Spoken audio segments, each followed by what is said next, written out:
It's October 1942. The front line is 2,500 kilometers from the far north to the south, stretching from Leningrad to Minsk, not far from Veliki Luki, Riez, Serafirmovich, and ending at the Black Sea. This is the Ostfront. What is the Ostfront? It's German for East Front, and in December 1942 it's the maximum amount of territory the Wehrmacht will occupy before being pushed back in the coming months. In a gaming context, Ostfront's what Warhammer would be, but if they made it for men. Speaking of men, Nikolai and the platoon have been relocated back south near the Serafirmovich bridgehead across the Don River, aimed at the German flank and wait for the coming counterattack. The Wehrmacht are presently focusing on Stalingrad, but exhausted and opportunistic skirmishes transpire all along the Don. Today such an attack is expected and we're to defend the position. Nikolai will command the medics, our Maxim, the DS-39, and a patchwork of Marines, recon, and riflemen. We also have 4 detachments of AT riflemen and grenadiers for heavier armor.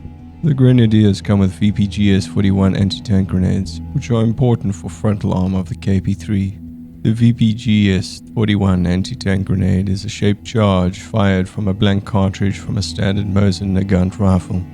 It was formally adopted in October 1941 and created by a cold technician, S.G. Serjuk.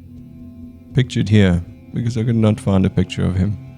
It weighed 700 grams and contained 330 grams of TNT, which is used to activate the purification process of the copper foil inside of it, which if landed correctly slices into armor up to 35 to 40 mils. See this video and this timestamp for more details on shaped charges and how they work. It could be fired up to 70 meters from the target, however it was often poorly manufactured, highly inconsistent and unstable. Fins would fall off during flight, and being fired from a rifle, one can imagine how stabilization may impact accuracy, as well as endangering the shooter.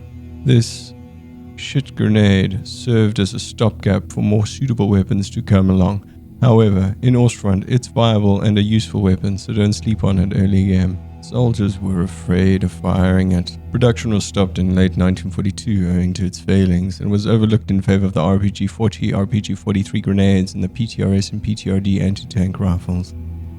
While on the topic of grenades, most of the men have been given anti-tank grenades, namely the RPG-40. The RPG-40 was effectively a can of dynamite with a handle and a stabilization cloth which would unfurl mid-flight for path stabilization. It weighed 1.2 kgs and contained 760 grams of TNT, which would detonate upon impact and could pen up to 20 to 25 mils of armor. Under pressure, it was designed by Vladimir Puzyryov and his team at the KB-30 Design Bureau at plant number 58. Its blast radius was 20 meters, and if you used your strong arm, you could throw it 20 to 25 meters. When was the last time you threw a 1-liter Coke bottle? It was dangerous to throw, to say the least, so that's why it became their primary anti-tank grenade in World War II up until it was replaced by the RPG-43 in 1943, a shaped charge alternative. Although 20 mils of armor doesn't sound like a lot, it should be noted that tanks tend to have thinner armor on top, and it was effective at detreading tanks. However, it was ineffective against the KP-4 and beyond. It was also used for pillboxes and other fortifications. Lastly and not leastly, today we have at our disposal the rare DShK or DShK, both standing and ground configured. This is often referred to as the Soviet 50 cal, although technically its bullet is marginally longer than the US equivalent at 12.7mm by 108mm versus the NATO 12.7 by 99mm. 50 cal or .50 refers to the volume thickness of a bullet, where its thickness is half an inch or 12.7 millimeters. Either way, Browning or DShK, you won't be splitting hairs about the caliber if it hits you. Well, maybe splitting hairs. This heavy machine gun was designed by Vasily Degtyaryov in 1930, but it had an awkward drum magazine. Degtyaryov had a penchant on putting drums on his machine guns. Cool heads prevailed, and so its feeder mechanism was primed for metal belts for continuous fire by Georgy Shpagin, after which it was formally adopted in 1939 by the Red Army. When loaded with BS-41 tungsten core rounds, the DShK can pen light armor up to 15 to 20 millimeters at 100 to 500 meters. I say is because, although only 9,000 were manufactured during World War II, it and its derivatives became one of the most mass-produced heavy machine guns in history, with over 1 million produced globally after the war. You can still buy DShKs today at discount prices. Perhaps you have a loved one who's coming of age or it's their birthday soon. You're looking for a gift. Well, I see we can get a T-34-85 as well. Make sure there's a ZS on there, no L-11 or F-34. None of that. Waste of time. The plan is to reuse some of the barriers from our previous defense. We defended this position on day 2 with the border militia and Maxim, but this time the capture point is at the bottom of the hill at point C. So we're going to close the entire point off, leaving only one way in through the north, in our firing line. We're also going to cage in a small contingency of units in a trench, surrounded by sandbags in the event the enemy infantry break in, which they will do if they cannot find a gap. Close to the entrance we'll position our grenadiers on the right or west, and 80 riflemen to the east or the left. We'll position our DShKs on the flank, and our DS-39 and Maxim in the middle, further back, to filter any infantry that get too close to our front line, which is pictured here. A mix of recon, riflemen, and marines, and the enemy will stream in from the south, having no choice but to enter our kill zone. Maxim will sit in the back and Nikolai will sit up front with the men. So let's get going. And here they come. They've got a KP3 and a KP2. It's the KP3 that's the challenge. It's quite heavily armored in the front, 35 mils. So they are sitting at point C. KP3 is on its way. Down. Everyone down. Can my grenadiers reach? Yes, they can.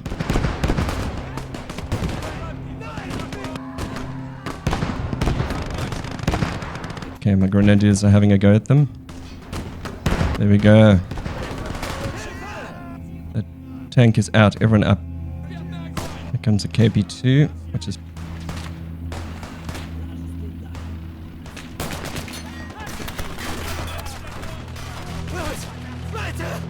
Panzerjäger. Okay, men, get down. Good DShK, have a go. Okay, get off.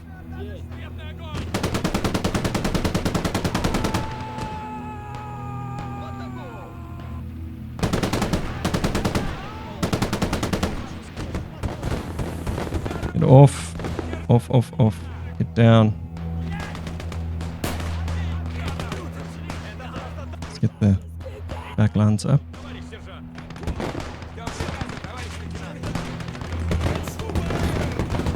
Oh, it's right here. Shit.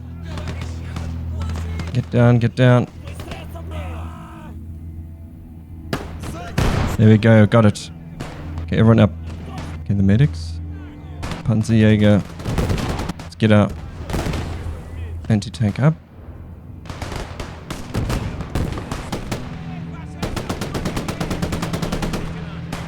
Medic. Drop another smoke. Okay, get that tank team up. There we go. Panzerjäger is thrashed. Okay, get them back down. Job done.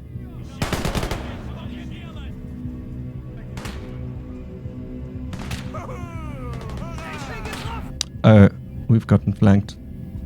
Shit. Get off the Maxim, get in your trenches.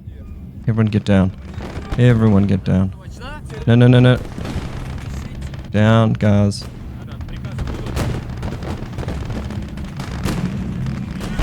Get down. Caught in a rock and a hard place here. Come on, get up close. Throw it.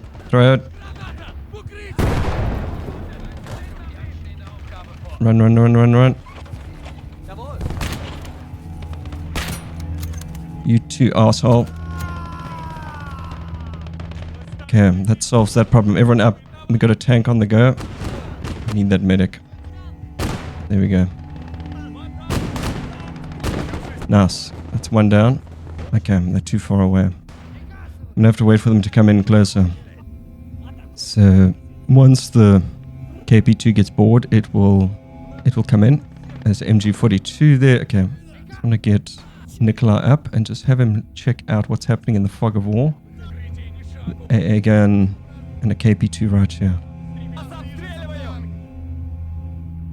We can clear that out separately. Here comes another tank. It's a complicated situation. Get up, up, up. See if you can get it.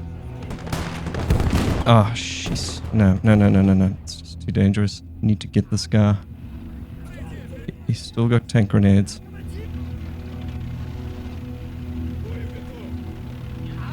Come on, drop it. Drop it. Perfect. Everyone up. Get in the DShK quickly.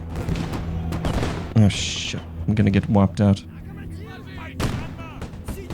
Get down. Oh shit, I got lost a guy. Medic off the DShK.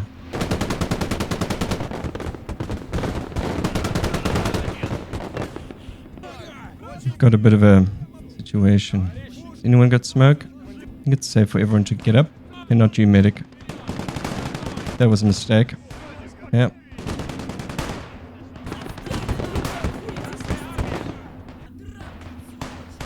Okay, boys, get up.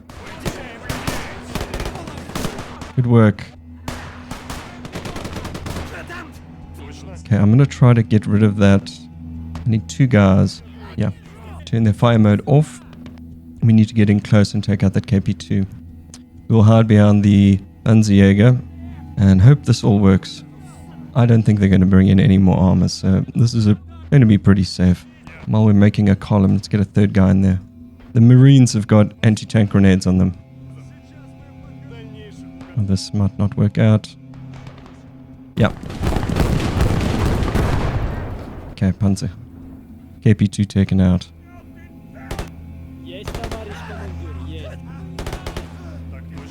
Get behind that.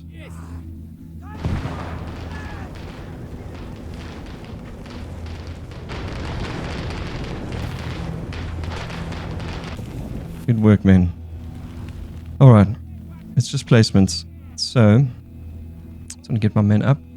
And this guy's gonna have to hang tight. He's got no smoke grenades.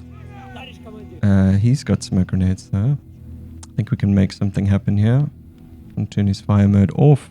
Smoke grenade over there. Yeah, we'll get guys in there. Turn your fire mode off, men. Let's have a look at the placements. One facing that way. Everything's facing inwards, so we can sneak in on them. Grenade there. Turn your fire on.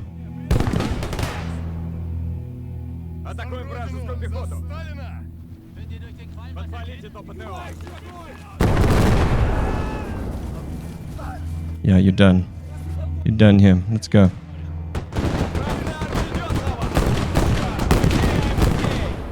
Chuck a grenade. Ah.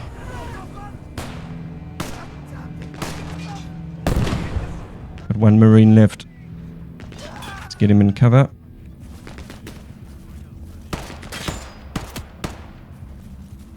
We'll bring in a medic now. No. Where are you going? Oh, shit.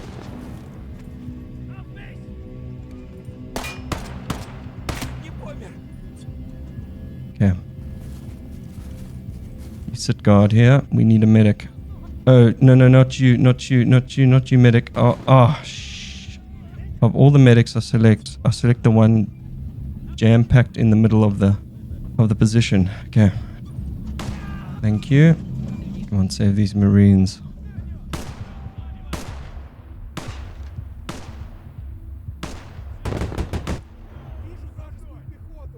Come on. Who we got left? No.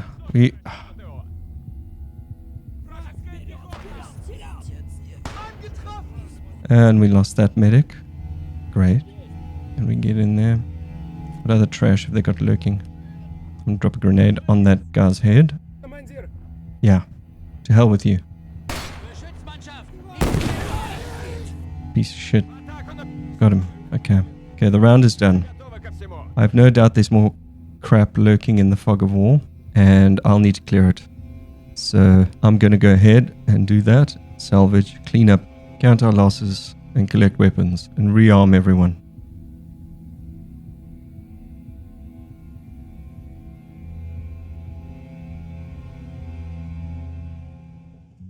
Today we recovered a KP-1, 2 KP-2s, 2 KP-3s, an armored car, a Panzerjäger and 3 2cm flak cannons, and an MG-34. We lost a few recon, our riflemen, a few marines, 2 medics, some of our AT crew, and our artillerymen. Today could have gone better. I would have positioned the AT crew at a better angle. I would have closed up the entrance left behind by the airport. Would have also closed up the entrance to the east so that everybody was forced to go around. To reduce having to swap weapons at the beginning of each round, I've found that arming my men preemptively before the round ends works every time, 80% of the time. Move key weapons up to the front to the top of the inventory and make sure they're equipped before the round ends. I've started doing this to save time. The exception is anti-tank. I leave the unit to choose their weapon in that case, but for rifles, FVT, Guvars and MGs, I will equip them at the top of the list. Sometimes it doesn't work. I noticed if I have 2 of the same rifles, such as the Mosin and the Mosin scoped variant, the soldier will often choose the rifle still. I'm still trying to establish a pattern. I'll often dismount my machine gunner and have them hide in a foxhole. This is to avoid a situation when the gunner is in the open, and when the gunner opens fire and is spotted by infantry and a tank off-screen will outrange that machine gun. Speaking of which, I also put a machine gun just within about 100 meters range of my foxhole front line at the dig-in, so that if the enemy stream in through the smoke, the gun will see them and take them out, and my men don't have to get up and expose themselves to any tanks or AA guns on the other side of the smoke. And something to note about using grenadiers, they can shoot over objects, they can shoot over hills and sandbags, which can be very useful if placed correctly. That means they don't need line of sight of the target and they can remain concealed behind cover, giving them a close range of 70 meters. This is a great trade-off, given their range is so short. That makes them very situational, but they tend to have an easier time with frontal armor of KP-3s than say the AT riflemen early game. Most armies have rear support echelons that are built to support the front line there. It's common for friction to develop between HQ and men in the trenches. However, in the Red Army, large pockets of friction was much more pronounced, with the comfortable commissars and upper support networks having an empty crater where their empathy ought to be, viewing the frontline units as inferior. Luckily for Nikolai, today is Maxim's last day. Maxim's power to override decision-making of Nikolai ceases to exist, as the Stavka will officially do away with the dual command system that hampered military affairs leading up to 1942. Instead, he will read the mail to the men who cannot read, provide support and words of encouragement, make sure meals are served, guns are cleaned, things like that. So the same as before. This is more suitable for him, as his ambitions are political in nature. Which is a good thing, because if he had his way today, we would be fighting in the streets, so he can have his Stalingrad moment. Thank you to all those that have liked and engaged and subbed. I'm still busy on a major project, so my cadence is still constrained and will be this way until August and September. I appreciate the input and the comments. I'm glad you're enjoying the videos. I'll see you again soon. Cheers.